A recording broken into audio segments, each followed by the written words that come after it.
Assalamualaikum warahmatullahi wabarakatuh. Kami dari kelompok satu beranggotakan saya sebagai ketua Syalevi M. Nugraha dengan NIM 425.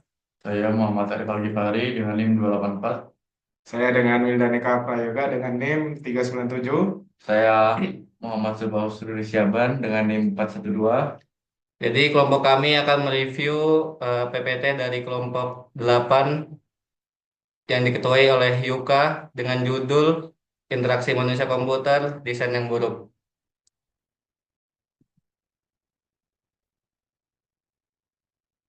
Pengertian umum. Desain dapat dipahami sebagai aktivitas kreatif manusia yang berfokus pada perencanaan dan penciptaan suatu guna memenuhi kebutuhan tertentu. Dalam jurnal Design Theory and Method of Complex Product, desain dijelaskan sebagai kegiatan berpikir tingkat lanjut yang memanfaatkan pengetahuan serta teknologi yang tersedia untuk menyelesaikan masalah dan menghasilkan inovasi baru. Pendapat ahli tentang desain dan desain hibrida. Menurut Liu Ji dan Chul Ki 2022, desain merupakan suatu aktivitas intelektual yang memanfaatkan pengetahuan dan teknologi untuk menyelesaikan permasalahan nyata sekaligus menghasilkan inovasi baru. Desain hibrida hewan dapat memicu kebingungan apabila tidak didukung oleh konsep yang terarah.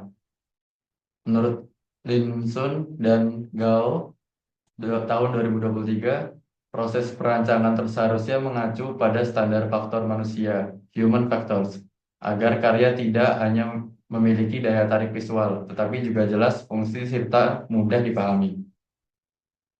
Rumusan masalah. Apa ciri-ciri desain yang buruk? Bagaimana dampak desain yang buruk? Ciri-ciri desain yang buruk yang pertama adalah sulit dipahami dan digunakan.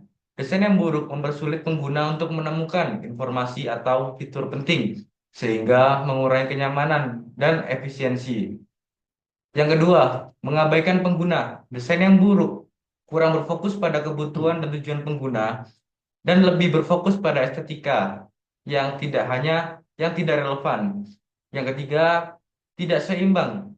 Keseimbangan elemen yang tidak seimbang seperti teks, gambar, dan warna dapat membuat desain terlihat berantakan dan tidak profesional. Dan yang terakhir, kontras yang buruk. Penggunaan yang tidak kontras atau terlalu berdekatan dapat membuat teks dan elemen lainnya sulit dibaca dan dilihat. Ya, Contoh bentuk yang aneh. Nah, menurut Brilio. Brilionet, hewan spesies baru yang baru yaitu ular berkepala singa. Kenapa ya kok bisa begitu desainnya? Dampak dari desain yang buruk. Yang pertama itu di psikologis menimbulkan rasa janggal, ketidaknyamanan, bahkan dapat menjadi bahan ejekan atau kritikan masyarakat. Yang kedua itu fungsional. Apabila patung dimaksudkan sebagai simbol kekuatan, pesan tersebut tidak tersampaikan dengan baik karena wujud hybrid yang membingungkan. Yang ketiga itu ada estetika. Bentuk patung tampak tidak serasi dengan lingkungan sekitarnya, sehingga mengurangi nilai keindahan ruang publik. Solusi perbaikan. Yang pertama, kejelasan identitas. Gunakan satu figur dengan karakter yang kuat, seperti harimau sepenuhnya atau ular sepenuhnya, agar pesan lebih mudah dipahami. Yang kedua, proporsionalitas. Atur perbandingan antara kepala dan tubuh sehingga tampak seimbang. Yang ketiga, makna simbolik. Bila ingin memadukan dua hewan, sertakan filosofi yang jelas, contoh kekuatan plus kelicikan, yaitu simbol penjaga. Yang keempat atau yang terakhir, estetika lingkungan. Rancang desain yang selaras dengan kondisi sekitar sehingga memperindah lingkungan, bukan merusaknya. Case study. Berdasarkan jurnal Artisti S.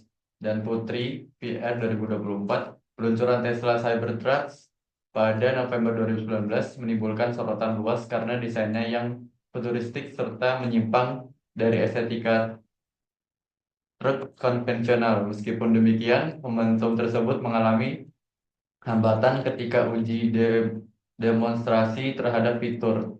armor glass.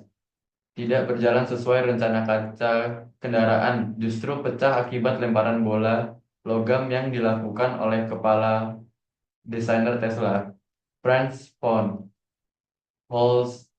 Holzhausen, sehingga menimbulkan keraguan publik terkait re- Reliability. reliabilitas dan ketahanan produk tersebut.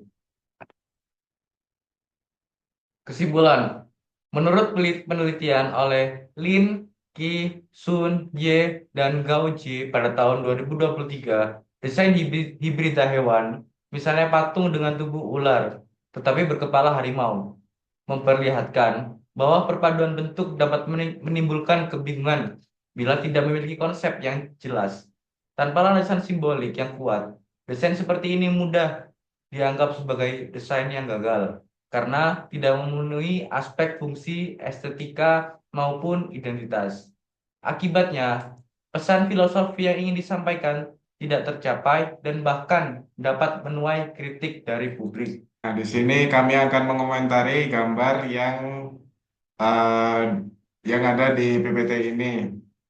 Yang pertama itu patung ini sulit dipahami. Kenapa sulit dipahami? Karena yang pertama patung ini mencampurkan dua hewan berbeda tanpa filosofi yang jelas, akhirnya membingungkan.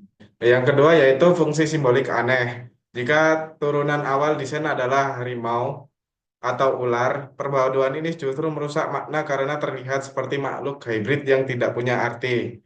Nah, yang ketiga yaitu yang terakhir tidak estetik. Kenapa disebut tidak estetik? Karena tubuh ular yang dililit dengan corak loreng harimau menimbulkan kesan janggal, tidak serasi atau seimbang dan malah jadi bahan ejekan ketimbang kekaguman. Jadi selanjutnya menurut kami font yang dipakai di PPT juga kurang jelas.